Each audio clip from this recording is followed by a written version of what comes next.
अग्नि से संबंधित कितने मंत्र बताए गए हैं? तो अग्नि से संबंधित जो मंत्र बताए गए हैं वो कितने बताए गए हैं? 200 बताए गए हैं। ठीक है, इसके अलावा यह बताया गया है कि यज्ञ के समय पर पुरोहित जो होता है, यज्ञ के समय जो पुरोहित होता है उसको क्या बोला जाता था? उसको होता बोला जाता था। क्या बोला जाता था? उसको होता बोला जाता था। और दूसरा जो फैक्ट है वो ये है कि इसको होता बोला जाता था और अग्नि के महत्व जो था उस समय क्या था? सर्वाधिक था। ठीक है, तो ये भी पॉइंट आपको याद रखना है कि ऋग्वेद में अग्नि का महत्व सर्वाधिक था। क्या था? अग्नि का जो महत्व है वो क्या था? सर्वाधिक था।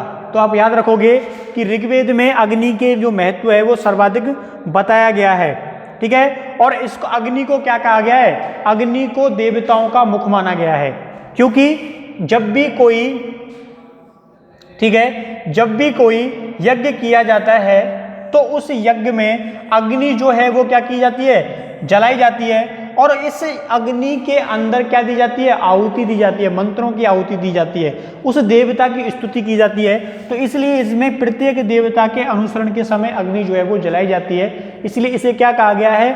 देवताओं का मुख कहा गया है। तो अग्नि के महत्व के संबंध में आप समझ सकते हैं कि इसको सर्वाधिक महत्व को दिया गया है। इसके अलावा देवताओं का डिवाइडेशन इसके अंदर है। इंद्र को किस किस का देवता माना गया है? हम जानते हैं कि इंद्र जो है वो वर्षा के देवता हैं। ठीक है, इसके अलावा ये 2 चीजों के देवता और थे, एक ये तूफान के देवता थे और एक उस समय ये आंधी के देवता थे। कौन? इंद्र। इंद्र को किसका देवता माना जाता था? वर्षा, तूफान और आंधी का देवता माना जाता था। और उस दौरान इंद्र जो थे वो सबसे शक्तिशाली देवताओं में शामिल थे। तो ये फैक्ट भी आप लिख सकते हैं कि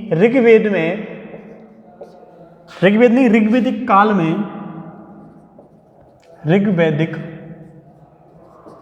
में इंद्र सबसे अधिक शक्तिशाली देवता थे। क्या थे?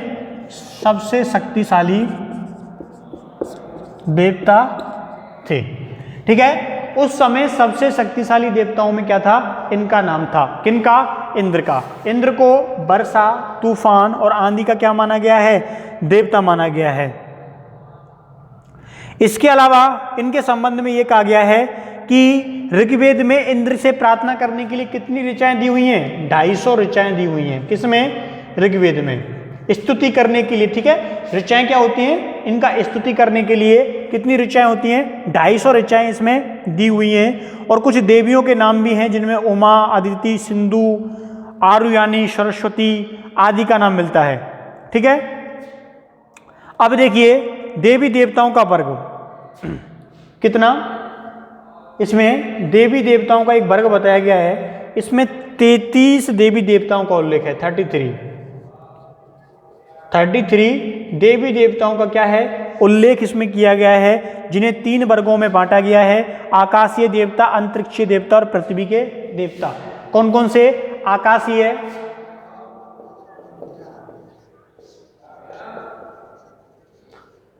पृथ्वी और अंतरिक्ष।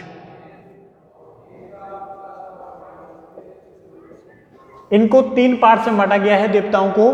किसके अनुसार? ऋग्वेदिक काल के अनुसार आकाशीय, पृथ्वीय और अंतरिक्ष। आकाश के देवताओं के कुछ नाम हैं। ठीक है, आकाश के देवताओं के कुछ नाम दिए हुए हैं, जिनमें सबसे जो प्रसिद्ध नाम है वो हैं सूर्य, उषा, अदिति। सूर्य, उषा और अदिति। ठीक है, इसके अलावा 1-2 नाम और दिए हुए हैं, आप इनको देख लेना। अंतरिक्षीय जो देवता हैं इनमें इंद्र का नाम आता है। ठीक है, अंतरिक्षीय जो देवता हैं इनमें जो सबसे मोस्ट नाम है वो इंद्र का है और दूसरा नाम आता है मरुत का। और जो पृथ्वी के जो देवता माने गए हैं, पृथ्वी के जो देवता माने गए हैं इनमें अग्नि, सोम, बृहस्पति, सरस्वती। पृथ्वी के देवताओं में अग्नि, सोम।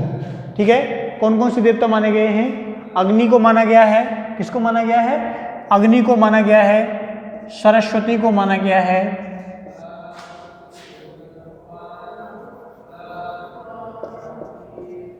सरस्वती को माना गया है, और किसको माना गया है? सोम को माना गया है। ठीक है, इनके आप लोग नाम याद रखना, आकाशीय देवता, पृथ्वी और अंतरिक्ष के देवता, इनका विवरण जो है वो दिया हुआ है। इसके अनुसार इस काल में जो बहुदेवतावाद की धारणा है वो भी क्या होती है? विकसित होती है। अब देखिए, इसके बाद जो इंद्र है उसका जो स्थान है वो इस काल में क्या होता है? सबसे ज्यादा प्रभावी इनका जो काल है वो माना गया है। किसका काल माना गया है? ऋग्वेद में इंद्र का जो प्रभाव है वो क्या माना गया है? सबसे ज्यादा माना गया है। ठीक है, तो आज के लिए इतना ही। आने वाला जो नेक्स्ट वीडियो है मैं उसमें इसका उल्लेख करूंगा, और इसके बारे में आपको पुस्तक से ज़्यादा क्या करना है? अध्ययन करना है।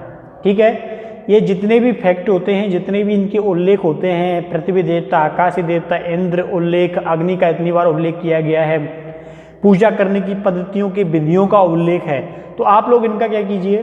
बुक से अध्ययन ज़्यादा से ज़्यादा करना, क्योंकि किसी भी चीज़ की जो सांस्कृतिक क्रियाएं होती हैं उनको समझना कैसे पड़ता है? अध्ययन करने के बाद पता चलता है। इसमें ना कोई युद्धों का उल्लेख ऐसे होगा कि मोहम्मद बिन तुगलक, अकबर, बाबर, ये समय, ये स्थान, घटना, उल्लेख, इनका आप अच्छे से अध्ययन भी करते रहें। ठीक है, तो मिलते हैं कल नेक्स्ट वीडियो में नए वीडियो के साथ। तब तक के लिए थैंक यू, धन्यवाद, बाय बाय।